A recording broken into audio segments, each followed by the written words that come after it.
Think big, think positive. Never show any sign of weakness. Always go for the throat. Buy low, sell high. Fear, that's the other guy's problem.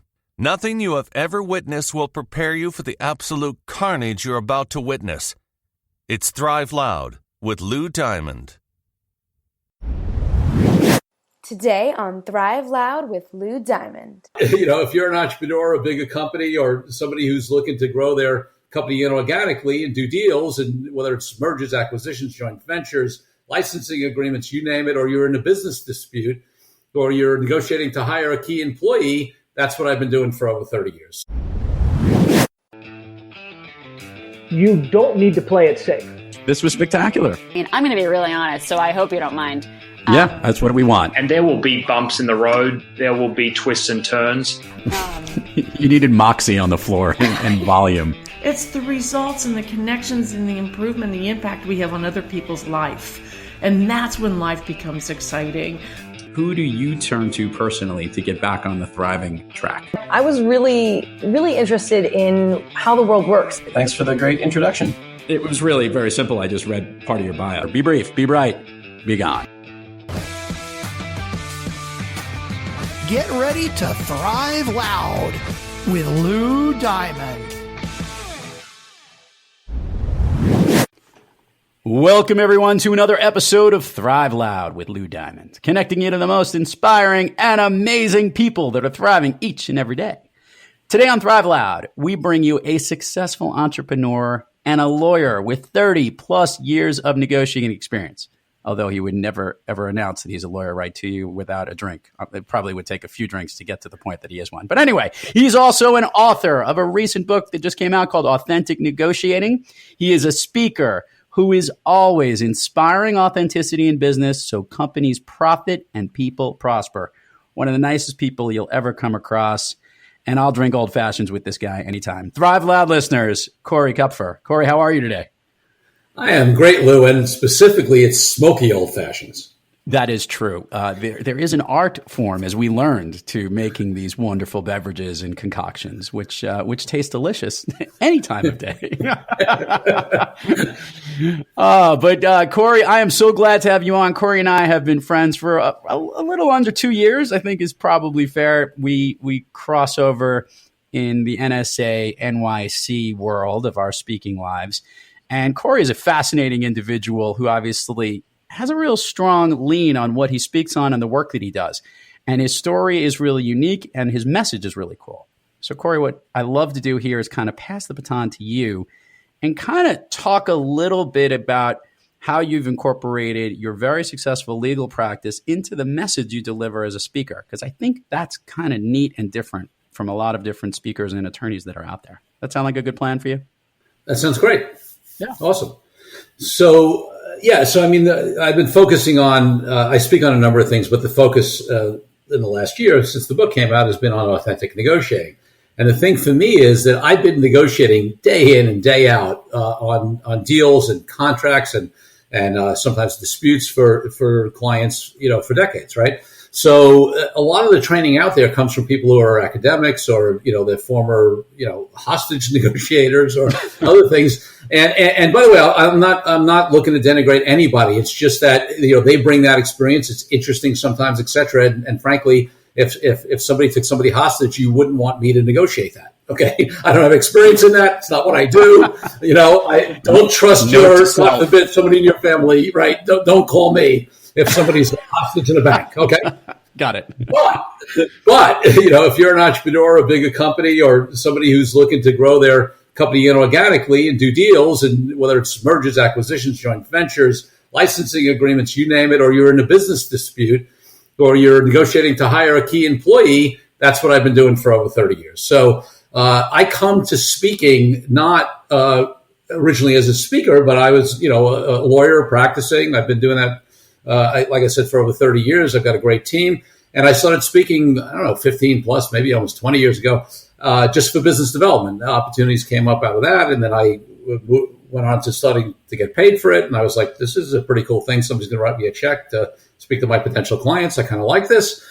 And I did a lot of it even before, becoming a quote unquote professional speaker and become a member of NSA, which you mentioned, which is only a few years ago, because that's when I broke it off into a separate brand, a separate company, and with a separate business model in addition to my law firm, as opposed to it just being an adjunct to the law firm. Okay, so now I want to ask a question, because I think a lot of people have a preconceived notion as to what negotiating really is. And this is an interesting play that you've put in this as authentic negotiating. Because many times people, even in the example you said, when you're dealing with someone who's trying to negotiate, someone jumping off the side of a building or a terrorist, there's some kind of intention to end the tension at that particular point. And maybe not necessarily be as authentic, almost be a little trying to warm up a little bit to try to get in good graces. But that's not what you're all about. Can you share with the listeners a little bit about the way that you negotiate? Yeah, so let me start with a premise. I always say there's only two types of negotiations in business. One is a negotiation that's going to involve either the start of a new business relationship or the continuation of existing business relationships. So the negotiation is only part of the entire relationship. The other kind is the kind where maybe you have these one-off situations where you're never going to deal with the people again, right? That's actually less usual than the ongoing relationship, right? Most of the negotiations you have in business are with customers and vendors and employees and partners and that kind of stuff, right? Those are ongoing relationships. So let's take the second one first. Even in the situation where there's no ongoing relationship, it's not just a cliche that the business world is small. People get reputations, right? I have dealt with people on various sides of things where they're tough guys and they scorch the earth, or they're not honest. And what happens is maybe they do a deal or two or three and get a better quote unquote deal in the short run, but then they get a reputation, and then nobody wants to deal with them, or everybody's on the lookout. So even in those situations, it's a problem. But now let's go to the majority of situations where it's part of an ongoing relationship. So, if you do something that's certainly unethical or, improper, or even if you just use your leverage to beat somebody up and you have an ongoing relationship with them, how does that serve the ongoing relationship? A classic example of this is it's just easy to tell outside of the business stuff that I would deal with. People who go and they beat the contract, they're going to renovate their house and they beat the contractors up and have them bid the lowest. And inevitably what happens, 80% of the time, they don't finish the job. They can't pay their subs, so who wins in that situation? And it's the same thing in business. If you don't come from a place of being just clear on your objectives and working with the other side to get a deal that works on an ongoing basis, then what's the use in winning the negotiation? All right. So this is an interesting point. A lot of times the business side of people, salespeople, the business development teams, the executives are trying to make a deal with a new strategic partner, a new client.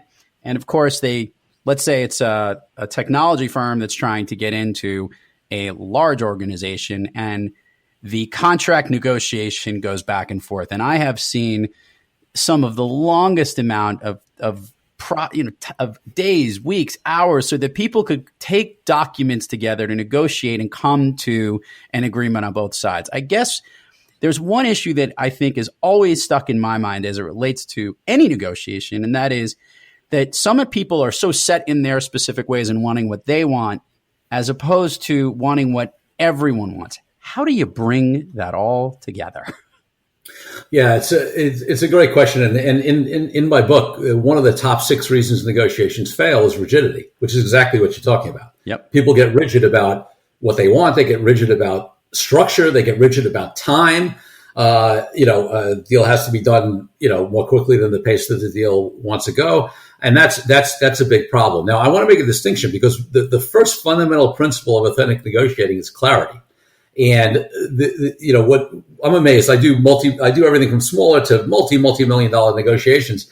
And it is amazing how often people don't get the level of clarity they need to get, right? Exactly what works for them, what doesn't work for them on the deal on every single material point. And that clarity journey involves external research and, what's going on in the industry and all that kind of stuff. But it also involves an internal body of work for you to ask why. Like, why are you in this negotiation? What do you really want? What's going to work for you? And a lot of people raise this question to me. They say, hey, Corey, you say you have to get absolute clarity on what you want, what you don't want, but you also say you can't be rigid. How do those two things work together? That was my next question. There we go. So, here's where it is. See, first of all, there's a different energy. You can tell when you're in clarity versus rigidity because the energy around it. When you're in clarity, you're very calm, you're clear, you just know, right? You know what works for you, what doesn't work for you. It's not from some place of ego or macho-ness or tough guy, whatever. It's just, hey, I've done the evaluation. This deal will work for me on these numbers. And if it doesn't, it doesn't. And when you're in clarity, it doesn't mean if I'm negotiating a deal with Lou Diamond and we can't get to an arrangement because what's clear for me, what's clear for you don't mesh up. It doesn't mean you're a bad guy, that you're anything that, a jerk, whatever, right? It's just that, hey, what works for you works for me doesn't come together right now. We're not meant to do a deal right now. I trust maybe we'll do something in the future, or maybe we won't do a deal. Whereas when you're in rigidity, you're not open. Right? See, when I'm clear, you may say something to me, Lou, that makes me realize, oh, there is another way to do this, right? I'm clear on what I want, but I'm open to your suggestions. I'm open to hearing what you need. I'm open to finding creative solutions as opposed to just holding firm for the sake of holding firm from some place of ego.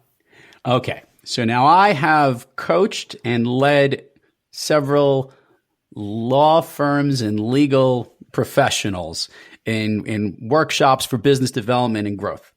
And I would not be overstepping my bounds in saying that by some odd, unique nature, attorneys can be a little bit closed-minded and very rigid and, yes, very ego-filled based on their entire litany of how they look at things. That might not be yourself, but many of them are this way.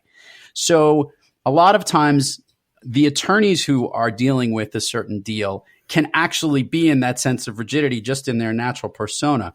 But I've seen you kind of break the mold in this. You are one of the most open, even physically, the way you stand and talk, the way you present, your body language is that way. Do you work with different people and helping them literally physically change the way they are as they posture themselves when negotiations come in? Yeah, so you're going to make me talk about my people, huh? My fellow. I had to. It was on my list. They said I got to talk about your people because I think it's important. I want to make this clear. Look, I married somebody who's an attorney, and she doesn't practice, but in the same sense, look, you guys are trained to learn and figure out what could go wrong. So just by that way of thinking, you always have to protect yourself, and that puts you on not the glass half full scenario. It's the case the glass breaks scenario. So that's how you're trained. So I get all of that. But to be able to work with those people, it's a challenge. And by the way, when they overcome it, it's amazing what you can see. I'm just curious to see how you deal with it and how you present it, because your people, yes, have they're the ones who are at the front lines of this negotiating. So to be able to work with them and to get them to authentically negotiate is probably a double challenge. No question. I was kidding. It's absolutely true. And frankly, Lou, I gotta tell you. I mean, for me, I gotta be straight. It's been a competitive advantage, right? Because listen, straight up. I mean, listen. There's an inherent tension between business people and attorneys for the reasons that you started to talk about, and that is the training in law school is. I mean, you don't read cases about things that went well. Okay. Every case is where something went wrong. That's the only reason they're in litigation. That's all you learn. So, whereas evaluating and planning for and trying to minimize risk is an important part and component of representing a client and of a deal if you're a business person. The issue is that it's not the only component by any means. The upside opportunity that's available in that deal also has to be measured, and it's a risk benefit reward, right? And here's the bottom line: entrepreneurs and successful business people cannot be successful without taking risk. It's inherent in the process of growing a business. Whereas you're right, attorneys are generally trained to avoid risk. So you have to bridge that. Now, I'm fortunate in that I've been an entrepreneur since I'm 15. I mean, literally, I'm not talking about the lemonade stands and the mowing lawns. I literally had a business at 15 with employees, all right? By the way, they probably weren't on the right payroll and I didn't withhold taxes or whatever, but that's not important right now. I think the statute of limitations is the IRS. Yeah. All right. I think the statute of limitations is running that, and I was 15. I didn't know any better. Any case, but the point is that I hired my friends to deliver. I used to deliver flyers door to door, working with somebody, and I would stop in in stores along the way, and I got my own accounts and I had my friends, right? And so my point is in saying that is that I'm an entrepreneur at heart. Okay, I happen to go into the legal field as one of my businesses, and I say that because now I have my speaking and training company. I've had real estate investment, ventures and things like that. So I am both trained as a lawyer and I also think like an entrepreneur, and it's been one of the great things because you want to see. I don't view my role as eliminating all risk for a client because that's impossible and it would prevent them from doing any kind of deal, any kind of arrangement, any kind of contract, because there's always going to be a risk, right? What I think a good attorney does, and any kind of professional, is to identify risks, because the last thing I want what my job is to make sure my client doesn't get blindsided, right? And then balance that risk, or help the client balance that risk against the opportunity. And, inevitably when you do that and you have a good relationship with your clients, the occasional time where one of those risks comes true, you've identified it, right? A lot of attorneys are afraid that, if something goes wrong, they're going to come back and blame the lawyer. Well, if you're a true trusted advisor and you're close to the client and you've identified a risk and the client's decided to take a business, risk because of the opportunity, and that risk comes to play, the call you get is not, what the hell did you do to me, Corey? The call is, hey, Corey, that risk we discussed came up. Let's strategize on how we deal with it. And then you make some new decisions and you address it. So I think that's one of the things that, is a challenge. When I work with people, certainly the lawyers who work with me and I train them, we really go through that. And, the biggest mental shift is to say, hey, listen, it's not our only job to avoid risk. In fact, that's not our job. Our job is to identify risk and help clients balance that risk against the opportunity. What would you say for those that you've trained and done workshops for, those that have had a chance to go through your book? What has been some of the aha moment feedback that maybe you've received from those that you've helped to negotiate better in this authentic style? What's been one of the biggest takeaways that you've heard from those that you've helped? Well, the first big distinction that everybody comments on, because it's a totally different approach, is that I say negotiating is an internal game, not an external game. So most of the training out there is all about tactics and counter tactics, and then there's counter tactics to the counter tactics, and it becomes this manipulational game playing. My core framework is clarity, detachment, and equilibrium. So I mentioned clarity. The next thing you have to do is become ultimately detached to the outcome, right? You have a preference that the deal gets done. But ultimately, if it works, it works. If it doesn't, it doesn't. And then how do you maintain your equilibrium? So the fact that that shift in thinking to say, hey, there's a body of internal work I need to do to prep for a negotiation is something people mention all the time, because most of the training out there and the way they're taught out there is not to look inside. It's to look externally. Yeah, I like it. And along those lines and working internally, as the incredible entrepreneur that you are and thriving individual, there are times we have off days, Corey. And on those off days, we might seek a sensei or a practice to get us back on the thriving track. What do you seek when you have that day that you're not thriving? Yeah, usually for me, it's a matter of getting active, or outside, right? Working out, going to the walk along the beach. Just get out of my environment. I think like all of us, sometimes we can get into those we're just busy. And next thing I know, I realize I haven't seen the light of day, for, a while. So just getting outside. I'm fortunate enough to split time between New York and California. When I'm in California, I'm about a mile from the beach. So, I'll go down there and just listen to the waves, take a walk or work out. And that makes a big difference to me, shifts my mental state. All right. So Corey, here's a great question. You've been practicing law and helping to negotiate great deals. You've been speaking to help train and work and help people develop this unique message that you have and understand it better. And you've written a book. What was the book writing process like for you? Because that could be a change onto itself, because putting together a book and obviously wanting it to be great, but also having that mindset that you have in the way that, there's going to be things that work out, the things that don't. How did it work for you when you put this book together? Yeah, Lou, that's it. I mean, I read a lot of books, and I've always appreciated people who can provide you value in a book. And I will tell you, until I wrote my own book, like the level of appreciation for authors went up, even more significantly, because boy, it's a body of work. You have your editors, you have people read it, whatever. And if there's anything that you don't, even if it's not like a personal memoir, right? Anything you don't put in the book, the readers know it. So you really got to dig deep. So for me, it was a process. It actually took me, 2 years start to finish. Part of that was because my dad passed in that process, and I put it on the shelf for 6 months. But it was a year and a half of work, and that was in part because it was my first time. Second of all, I did want it to be. There's a saying we have around. I was very active for many years in an entrepreneurs organization, and we all read a lot of books as entrepreneurs, and there was always a saying that most business books should be an article. Meaning that they have about an article worth of value, and then they have another 150 pages where they just say the same thing over and over again. Right.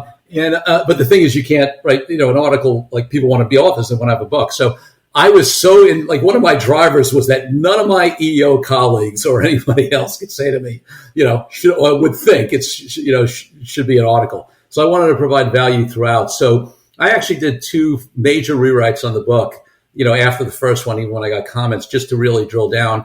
And the other interesting thing I found was that, everybody who read it, the drafts, it was like everybody wanted more stories, Mm-hmm. So I found myself putting in, more stories because people want to live it. They want to be in there. Like, I'm not just, yes, do I have expertise in this? Yes. Have I done it for 30 years? But they don't want to hear me. They want to see it. They want to feel it. They want to have examples of it. So it was a fascinating journey, and I have plans to write more. Although I'll be frank, it's I gotta get in the right state to say I'm about to take on my next book. So there'll probably be another year or so.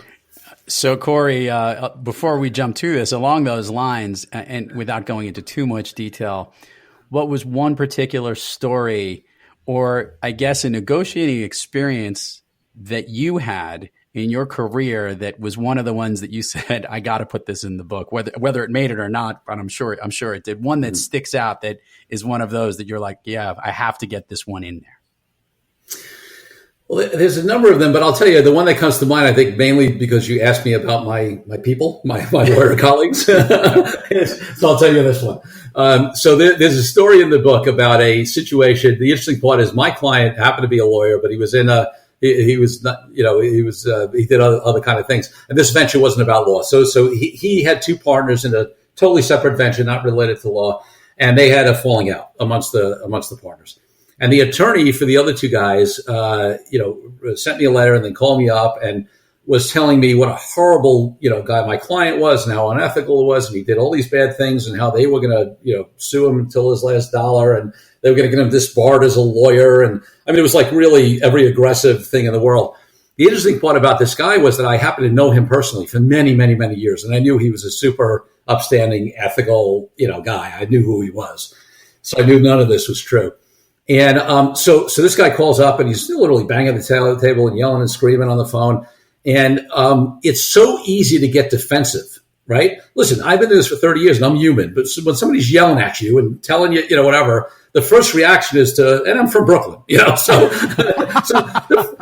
the first reaction is to want to go back at somebody, But the thing is this, and this is, something good for the listeners in general. When you're dealing with somebody who's a bully or coming across as a tough guy or whatever, when you feed into that energy, it just encourages them, right? And it's frankly what they expect.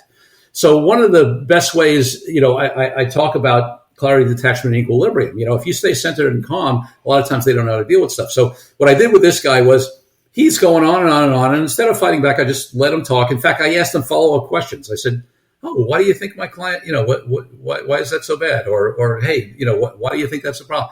And he would keep, and he went about 4 or 5 rounds of just railing on and on and on until he ran out of steam. And then, I eventually just said to him, listen, frankly, I pretty much disagree with everything you said. I know my client. And let me ask you something. Why is it that you're so worked up about this? I mean, we're hired to, yes, represent our clients zealously, but we're supposed to be the objective ones. And I'm just curious. And he went railing on again. And then I asked him again. And I sort of said, listen, I said, my approach is that you and I, as colleagues, as lawyers, should be able to be the objective ones, work, with each other, look past things. And he actually ended up apologizing to me and telling me that, he's zealous about his clients and he's sorry. And, he sort of got what a jerk he was being to me.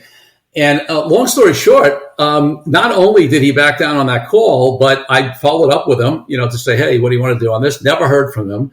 And some months later, they had hired a new attorney because apparently this guy had done what he knew how to do. It didn't work, and he was out of bed. He was out of tricks in his bag. So, I love it. Truly a one-trick pony. I do like that. Exactly. So, Corey, give us all of the places where we can find you as a speaker for your legal practice, where your book is, all that stuff. We're going to have all those links on the show notes, but it always comes better coming from you. Great.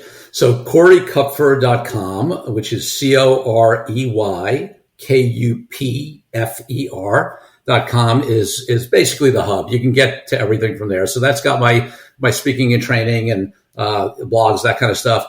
And then there's a link through there to my law firm, so you can get it from there. But the law firm is kupferlaw.com. And then the book's available on the site. You can link through to Amazon, or it's on Audible as well, so you can get that there. And the final thing I'll say is on the site, there's an authentic negotiating success quiz where you can take an assessment and in 11 questions in under 10 minutes, just see where you are on the authentic negotiating success spectrum. Okay, that I'm definitely doing, and I'm going to do that. I'm going to put that in we'll make that into some kind of comment at the back of the show, maybe some kind of Easter egg or something that I'll put in there to see how I did on my skills. I'm doing that. I'm looking at the link right now. That's good. Awesome. Okay, so along those lines, and I'm going to negotiate successfully as the podcast host, asking questions to drive in the driver's seat here. So, Corey Kupfer, your all-time favorite movie? My all-time favorite movie is Shawshank Redemption. Okay, so what specifically do you love about that movie that connects the most with you? Yeah, so I mean, I'm sort of a movie buff. I still actually go to the movies to see stuff, which is like an unusual thing these days, right? And so, just purely from a movie making point of view, I just love it's so well done. I mean, the narration by Morgan Freeman, the acting. The biggest thing about that movie for me from a movie making point of view is the pacing. That is actually a slow, it's a perfectly paced but slow paced movie. And very few movies can have that kind of pacing and be that successful. From a content point of view, for me, frankly, Lou, I'm a sucker for overcoming adversity. Yeah. Even the really mediocre movies that are like, people come through adversity and win in the end. Like I'll watch those movies and be happy with them, even though they're not well made. So when you have that kind of story added to, the quality of that work, it's just, amazing for me. And I actually saw it in the theater where almost nobody did, apparently. That movie has become, I read an article, like 20 years ago, I used to say it's my favorite movie. Nobody else said that. Now a lot of people do, because apparently it's been in such rotation on TV that I read an article on how it's moved way up in the ranks in people's favorite movies. But I actually was one of the few people saw it in the theater. I haven't done the tally yet, Corey, but it is probably second out of the 250 some odd guests that have been on Thrive Loud to the Godfather movies. It is definitely up there, and you're probably right. There's also probably an age variation to who likes Shawshank versus the Godfather piece. There might be a discrepancy of those who were maybe more younger when that movie came out, and it's obviously still connected with them, although there's plenty of young people that still love The Godfather. But Shawshank Redemption, yeah, absolutely. I think one of the lines that always gets me from Morgan Freeman is the word hope, and hope is a dangerous place inside these walls. And when you recognize that when you do break through those walls, you can achieve those hope and dreams, and that's what I think connects with every one of us, right, from that movie, just the ability, like you said, to see the victory, overcoming incredible adversity and wrongs and rights. And that's what makes that movie so powerful. So I'm with you on that one. I love that movie. Corey Kupfer, thank you so much for coming on Thrive Loud today. I hope you had fun, and I apologize. The next time we'll just have to have a drink in hand. I'll cheers to you. The smoky old fashioned we'll have to clink to. That would be great. I look forward to it. You got it. And to all our Thrive Loud listeners out there, thank you for joining us. And remember, keep thriving onward and upward, and be brief, be bright, be gone. You've been listening to Thrive Loud with your host, Lou Diamond. Make sure to subscribe on iTunes, Overcast, or wherever you get your podcasts. And follow us on Twitter, Facebook, and Instagram at Thrive Loud. Or find us on the web at thriveloud.com.